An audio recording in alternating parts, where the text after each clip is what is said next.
We know prices have gone up at the grocery store, so today we are joined by lifestyle expert Victoria Sophia to hear 6 ways to save money at the supermarket. I know a lot of people need these tips today, Victoria. Grocery shopping has been a concern for so many of us the last few months. I feel like a lot of the prices are going up, so these tips are to help everyone watching save some money the next time they go to the grocery store. All right, so talk to me about the loss leaders. So loss leaders are those weekly circulars you see. Sometimes they're sent to your house, sometimes they're just at the entrance of your supermarket. The front and the back of those loss leaders actually have all the sales items. So sometimes it's your favorite ketchup, your favorite ice cream, breads, anything that you usually want. Those are the times that you want to stock up for those items. You'll find things that are like 99 cents, but usually they're $7, $8 at other times. So when you see your favorite brand of cereal or ice cream on that page, go for it and stock up at that time so you actually see savings throughout the year. And I know a lot of stores have loyalty cards. Are those worth it? They absolutely are. And now they actually don't have to be a card in your wallet. You can actually just put your cell phone number or your home number in there. They're used to scan all their weekly deals throughout the supermarket. One of the great benefits of that is that they're free. You can keep them on your purse or your keychain, things like that. And you actually do see significant savings. There are times that they'll say 3 for $10, but then if you don't have the card, you really are paying full price for that item. And I love that you don't have to have the card with you. You can just type in your number. So that's the greatest thing. That is great. And talk to me a little bit about, do we need to be buying those name brands when we head over to the store?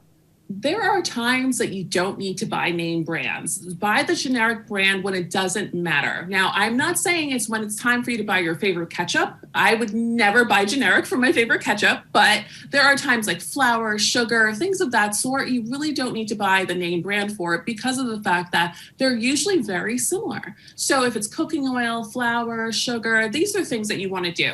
It's possible to buy those grocery staples and not spend for name brand pricing. I have to throw in a little tip here. So I used to work at a grocery store, and they told me that a lot of the things like milks and cheeses would actually be the same product. They just didn't pay for the label. So you're actually getting the same thing at a cheaper price. So that is a great tip. Yeah. All right. So we always hear to go to the store with a list so that we don't do a bunch of impulse buys. Yeah, when we carry a grocery list, we stick to that list for the most part. There are times that we might deviate from it, but the idea is to see what you really need to buy and have a goal. Otherwise, you're going to walk down those aisles and just pick anything up and put it in your basket and then leave with an astronomical amount that was not in your budget to spend today. All right, so should we be going down the main aisles, the outer aisles of the grocery store?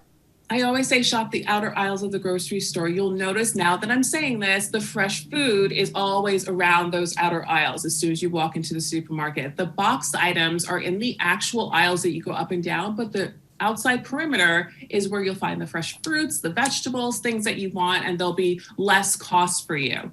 The boxed items usually cost much more. Absolutely. All right, and then we've all done it, gone to the grocery store hungry, and then bought all the stuff we didn't need. Try to shop when you've had lunch, you've had dinner, do things like that to make sure that when you get there, you don't smell food from the bakery and then all of a sudden your cart is full of all the carbs that you love so much, but they're not necessary to bring home. All right, and you have a bonus tip for us about online options.